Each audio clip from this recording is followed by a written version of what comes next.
মায়ের সাথে অভিমান করে অলি আহমেদ নামে এক কৃষক ও তার 9 মাসের অন্তঃসত্ত্বা স্ত্রী সকিনা বেগম গলায় রশি দিয়ে আত্মহত্যা করেছেন। এমনই একটি মর্মান্তিক ও হৃদয় বিদারক ঘটনা ঘটেছে লালমনিরহাটের হাতিবান্ধা উপজেলার গোতামারি ইউনিয়নের কুমারপাড়া গ্রামে।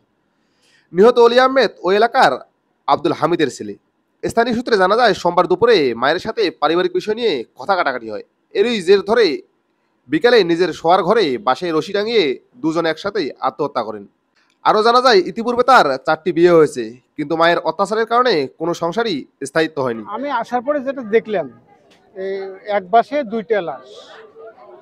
দুইটা লাশ এবং রশি দুইটা আলাদা আলাদা। রন্নাটা দুইজনকার কমে একত্রে পেছানো এবং পায়ের নিচে একটা ড্রাম, হ্যাঁ, ধান বা চাল ধোয়া ড্রাম, এতটুকু আমি দেখলাম। তারপরে সেটা শুনতেছি, পরস্পর লোকমুখে শুনতেছি পারিবারিক ঝগড়াঝাটি আজকে হয়েছে। ওর মায়ের সাথে, ছেলের মায়ের সাথে ঝগড়াঝাটি আজকে প্রচন্ড হয়েছে, সেটা শুনলাম লোকমুখে। এই পর্যন্তই আমি জানি। নাম কি না? অলি।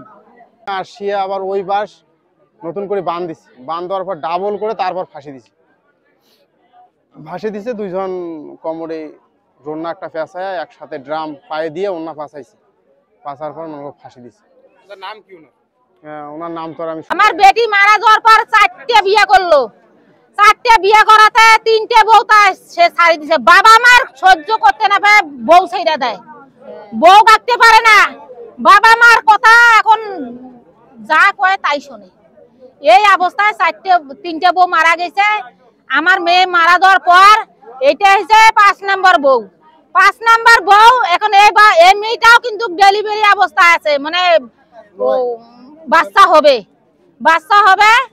এখন মনে করো যে এই মেয়েটার নিয়ে এখন যে এরা যে সংসার করে খাইতেছে, শুনলাম আমি মানুষের কাছ থেকে, শুনলাম আমি থাকি ধওলাই, আমি শুনলাম যে ওর বাবা মার সাথে ঝগড়া লাগছে। ঝগড়া লাগার পর ওরা দুইজনে ফাঁস নটকে মারা গেছে।